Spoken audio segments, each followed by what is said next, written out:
Bismillahirrahmanirrahim. Assalamualaikum warahmatullahi wabarakatuh. Saya atas nama Ahmad Al-Ghazali, jurusan PAI kelas 2K. Kampus Institut Agama Islam Minwe Anjani, semester 2. Dalam rekaman ini, tujuan pembuatan video ini untuk memahami pendidikan dan guru. Dalam sebuah artikel, pendidikan bukan hanya guru. Pertama, apa itu pendidikan? Pendidikan adalah usaha untuk mewujudkan proses pembelajaran peserta didik secara aktif dan mengembang potensi untuk memiliki kekuatan spiritual keagamaan, kepribadian, kecerdasan, akhlak mulia, serta keterampilan yang diperlukan dalam bermasyarakat. Dalam konteks pendidikan bukan hanya guru, dalam artikel yang sudah diceritakan bahwa guru bisa diartikan sebagai pembimbing di masing-masing sekolah, atau guru adalah orang yang memberikan ilmu pengetahuan kepada anak didik. Bahkan ada juga guru yang secara khusus membimbing kerohanian seorang murid, atau dalam konteks yang memahami agama semakin dalam, sehingga disebutkan sebagai guru pembimbing khusus dalam konteks agama Islam. Sedangkan di dalam artikel itu diceritakan bahwa ada murid yang sifatnya abot, males, mager lah. Cuman hanya di benaknya tidur, makan, hidupnya tidak disiplin lah. Saya rasa banyak sih masing-masing orang yang pernah memiliki mungkin temannya yang abot lah, baca buku abot, mendengarkan guru di depan mungkin agak abot, mager sudah. Saya rasa sudah tahu sih kalau mager, yang hanya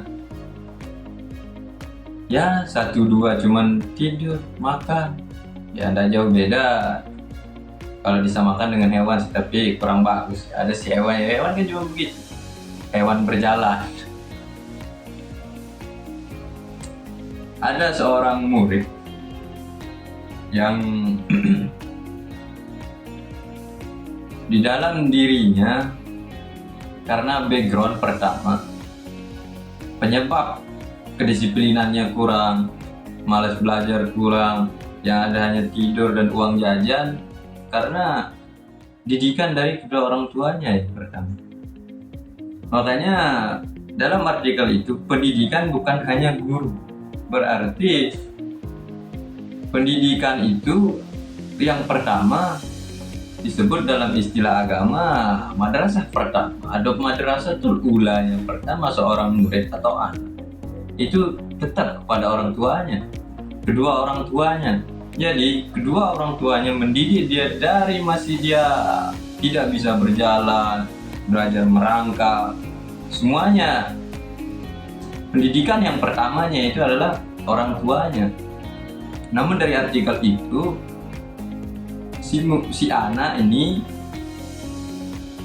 kenapa bisa abot, bermalas-malasan begitu tinggi? Karena komunikasi dengan orang tuanya, lebih-lebih yang laki-laki. Karena yang laki-laki itu, kedua orang tua yang laki-laki atau disebut dengan ayah, harus memiliki pendidikan yang harus dipahami kepada anak. Jadi jangan selalu memfasilitasi seorang anak sehingga dia lalai dan lupa akan usaha yang ada pada dirinya, sehingga dia tidak bisa untuk mandiri kepada dirinya. Oh, saya harus begini. Jadi malas-malasan karena dia selalu dipersiapkan, uang jajan tidak pernah kurang lah, misal selalu dilebihkan kepada orang tua. Jadinya si anak itu mikir, oh ayah saya saja begini, kesuksesannya itu begini, begitu. Jadi bercabang pikiran seorang anak, jadi malaslah dia. Di sana komunikasi seorang anak dan ayah harus benar-benar kuat. Apapun yang dirasakan oleh anak harus diceritakan kepada kedua orang tuanya, lebih-lebih seorang ayah, apalagi seorang ibu yang dari kecil dia yang mengayomi semuanya, memberikan dia makan, dari dia baru lahir diberikan ASI. Sehingga pendidikan itu dua-duanya itu penting. Guru yang ada di formal maupun non formal di masing-masing lembaga, bahkan lebih-lebih di kedua orang tua. Jadi yang lebih utama itu cara dia mendidik, seperti contoh pendidikan agama, belajar mengutamakan orang yang lebih tua atau sopan santun supaya menjadi alat yang mulia.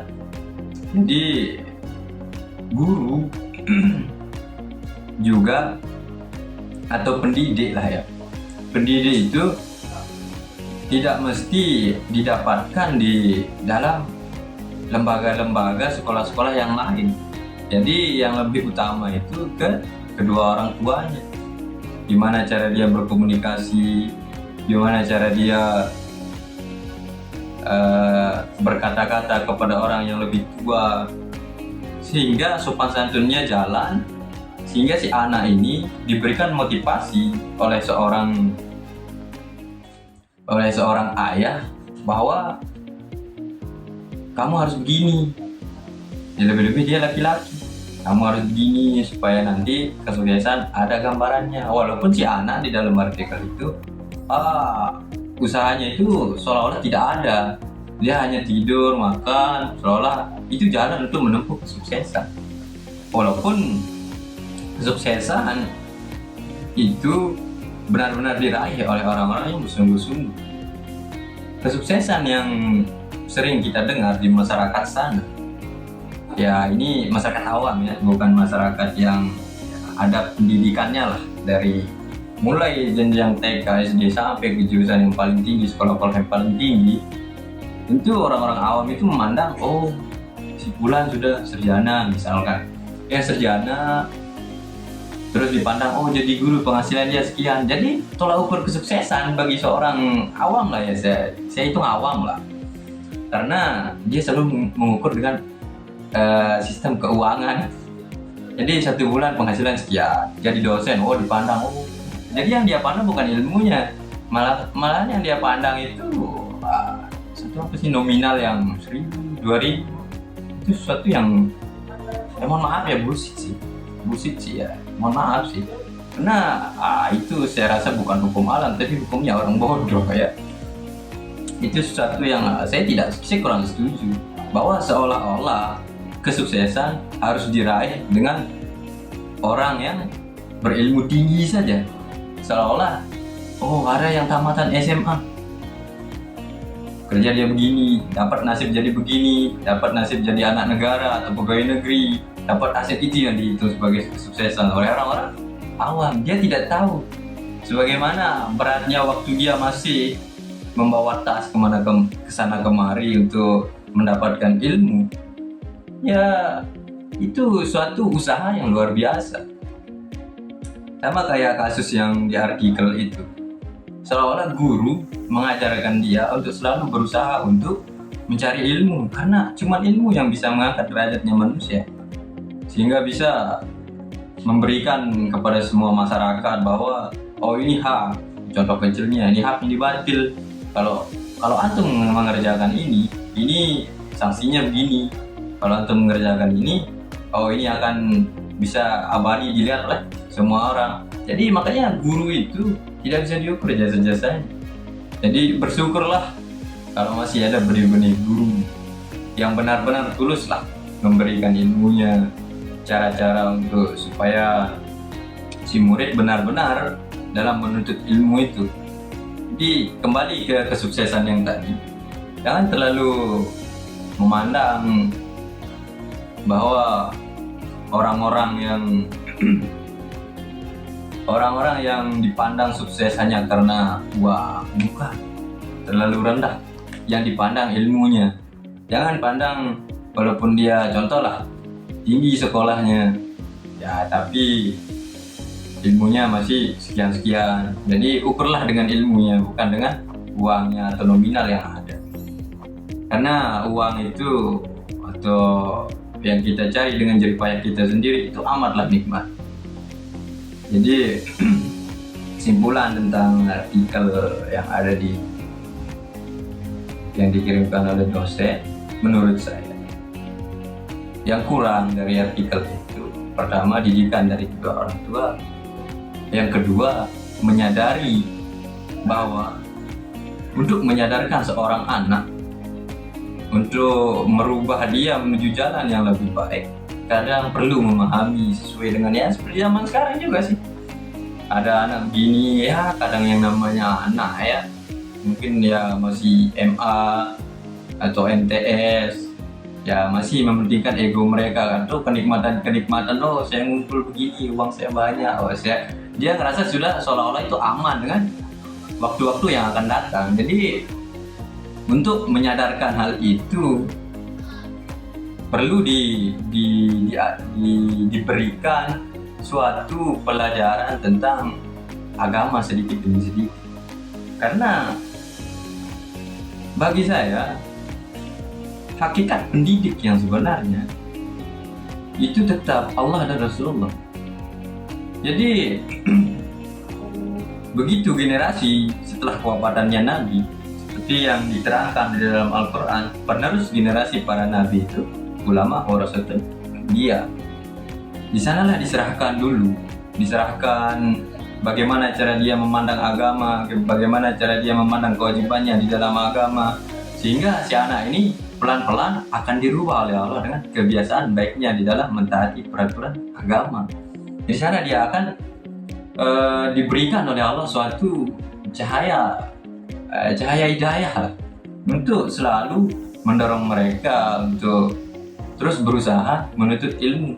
Seperti yang saya juga mengalami sekarang, tentu begitu banyak orang-orang di luar sana yang dia hanya tahu begitu dia banyak uang, oh sudah selesai perjalanannya, seolah uang itu tidak akan habis.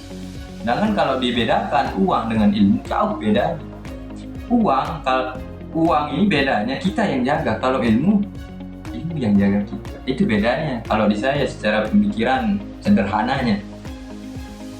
Jadi untuk mendidik seorang anak kadang perlu memahami mereka lebih awal, tapi jangan terlalu dimanjakan sesuai dengan artikel yang sudah kita baca sama-sama tadi. Perlu sih